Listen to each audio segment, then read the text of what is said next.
O presidente Luiz Inácio Lula da Silva criticou a falta de ação dos países ricos em combater a fome no mundo e o compromisso ético das COPs em colocar aí em prática todas as ações, para reduzir as mudanças do clima. Era madrugada aqui no Brasil quando ele fez o discurso na COP28 em Dubai, nos Emirados Árabes Unidos. Lula também destacou os compromissos que o Brasil já vem fazendo para cumprir com as metas de redução dos efeitos dos gases estufas com uma agricultura cada vez mais sustentável. A ciência e a realidade nos mostram que desta vez a conta chegou antes. O planeta já não espera para cobrar a próxima geração.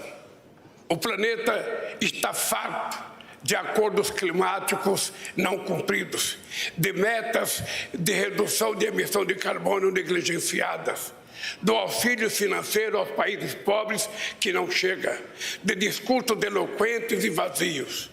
Precisamos de atitudes e práticas concretas.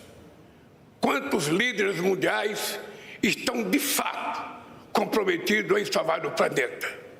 Somente no ano passado, o mundo gastou mais de 2 trilhões e 224 milhões de dólares em armas, quantias que poderiam ser investidas no combate à fome e no enfrentamento à mudança do clima. Quantas toneladas de carbono são emitidas pelos mísseis que cruzam o céu e desabam sobre civis inocentes, sobretudo crianças e mulheres famintas? A conta da mudança climática não é a mesma para todos e chegou primeiro para as populações mais pobres. O 1% mais rico do planeta emite o mesmo volume de carbono que 66% da população mundial. O Brasil está disposto a liderar pelo exemplo.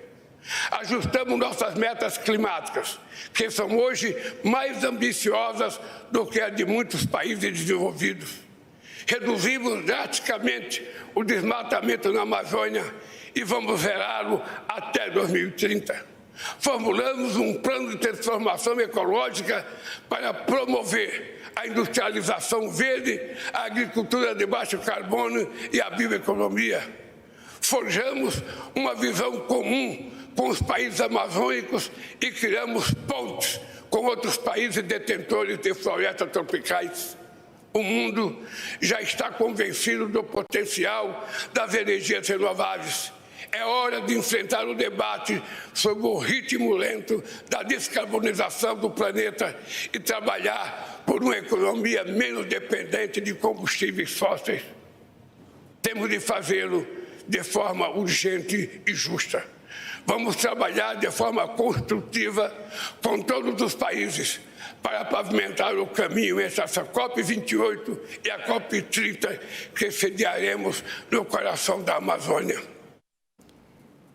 E para analisar o discurso do presidente Lula e a participação do Brasil na COP28, eu converso agora com o gerente de comércio internacional da BMJ, Consultores Associados, o Leandro Barcelos. Oi, Leandro, bem-vindo aqui ao Mercado e Companhia. Olá, Priscila, boa tarde, um prazer estar aqui com vocês. Leandro, o primeiro ponto que eu gostaria que você analisasse é sobre a crítica que o Lula fez, mais uma vez, aos países ricos. Porque o Brasil é um dos mais cobrados nessa questão, mas são as grandes potências como Estados Unidos e China que são os maiores poluidores. Você viu o dado que ele colocou ali, Que a gente tem 1% poluindo exatamente igual 66% de toda a população. O que você diz sobre isso? Exatamente, Priscila. E ainda se junta a isso que os presidentes dos Estados Unidos e da China não estavam na COP hoje, Então deram mais protagonismo ao presidente Lula no seu discurso.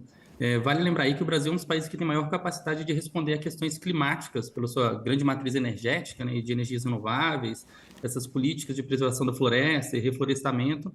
E essa crítica dele vem a dados já antigos, desde 2009, quando os países desenvolvidos, e os países da OCDE prometeram 100 bilhões anuais até 2020 para financiamento de tecnologias e transição energética para países em desenvolvimento.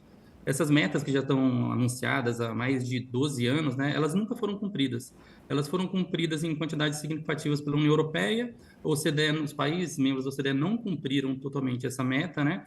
E, além disso, o Lula critica muito a questão de contribuição ao Fundo Amazônia, que poucos países, de fato, contribuem, né?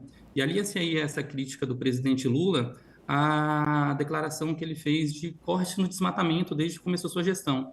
Os dados de janeiro a agosto desse ano mostram que 48% foi a redução em desmatamento, já no seu governo.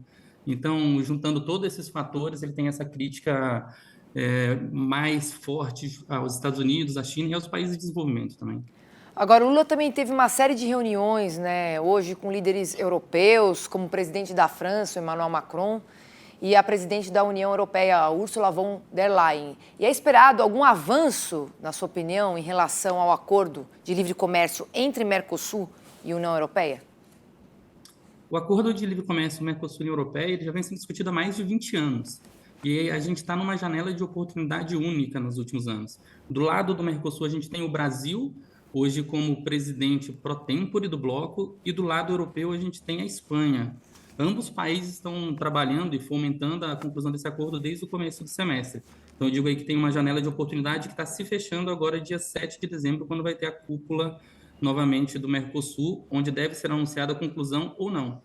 O fato do Lula ter se reunido com a Úrsula e também com o presidente Macron é um incentivo a mais para a finalização do acordo. A gente sabe que teve eleições na Argentina agora, semana passada, e aí é um fator onde os negociadores que estão trabalhando no acordo, tanto o Brasil, o Mercosul, Uruguai e o Paraguai, têm tentado chegar a uma conclusão essa semana ainda. A gente sabe que está tendo alguma resistência da parte europeia e também tem alguma divergência da parte dos negociadores da Argentina, mas pelo lado brasileiro a gente vê como basicamente finalizadas as negociações. A gente teve algumas conversas essa semana com o governo brasileiro também, com a parte negociadora, e eles buscam finalizar isso. E esse gesto político do Lula de conversar com Macron e com a Úrsula também pode ser uma cartada final para a conclusão do acordo ainda nesse ano.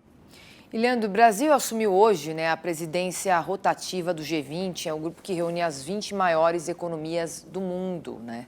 Mudando um pouco de assunto agora, quais são as expectativas e os principais desafios? Perfeito. O Brasil entra, então, agora como presidente do G20, né? E aí o ano que vem vai ser um ano bem movimentado para a gente falar sobre diversos temas que serão discutidos durante o G20 e seus grupos temáticos, né?